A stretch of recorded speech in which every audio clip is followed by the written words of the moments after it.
My name is Raghav and I'm a PhD student working as a graduate research assistant at the Department of Computer Science here. Actually working towards finishing my graduation right now, but I've worked on indoor localization, human tracking and gesture recognition. I got my inspiration one day when I was running on a treadmill with my Fitbit. Just one day I forgot to wear that heart rate monitor, and I was just thinking, okay, we have so many sensors around us, but still the measurements that they take are kind of not very high resolution. Like my Fitbit told me the distance in steps, it was not able to tell me the actual distance that I walked that day. So that was that moment where I thought, okay, how can I make this work in a way that doesn't require any new infrastructure? And that's when I realized that just like the accelerometers or motion sensors that we have on our phones, Wi-Fi chipsets have also become very ubiquitous. They're available everywhere. So I just realized that, hey, maybe I could just use these ubiquitous Wi-Fi signals, get some information from them and make these motion sensors more smarter so that they can actually measure the distance in metric units rather than some arbitrary quantity of steps. Welcome to the demo. So I will be demonstrating this technology on a small robot car that's over here on this floor. And to demonstrate the accuracy of the distance estimation, I have a line that's 10 feet long.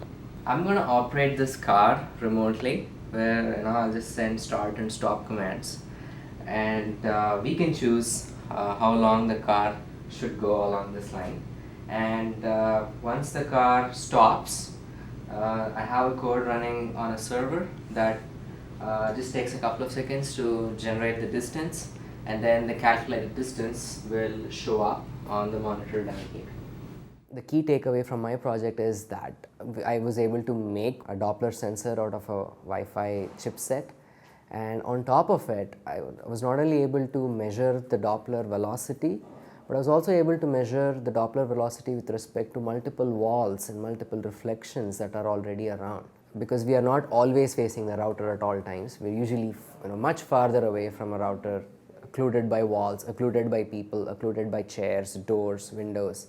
So whenever a Wi-Fi signal is sent in space, it just hits all of these surfaces and gets bounced around in different directions, and one of these bounces eventually finds its way to the smartphone or a smartwatch.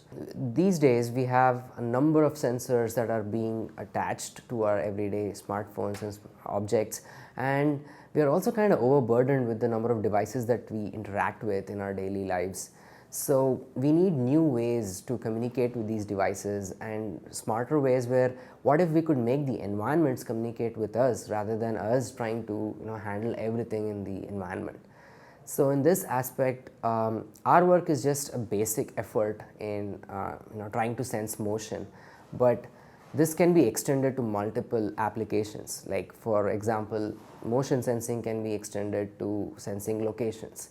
And once you know the locations, you can build location-based services. Like if my phone can recognize that I'm in the bathroom at a certain point in time, then it should realize that maybe I'm busy, so it could defer my calls. It may sound creepy at first, but it's not that the phone is trying to spy on you or anything like that. It's just that you're making your environment understand your needs in such a way that you don't have to spend the effort to actually make the environment work for you. The environment can automatically figure out what works for you and provide functionalities for you. The takeaway that I want to sell from my work is that our work is just one aspect of it. Like I'm trying to just sense users' motion, but with that you could build on. You could build more supplemental services, and eventually we will come to a point where we have location-aware computing, where environments are aware of their occupants' locations and can give dedicated services to them automatically without having to, users to actually request a certain service at a certain time and at a certain location.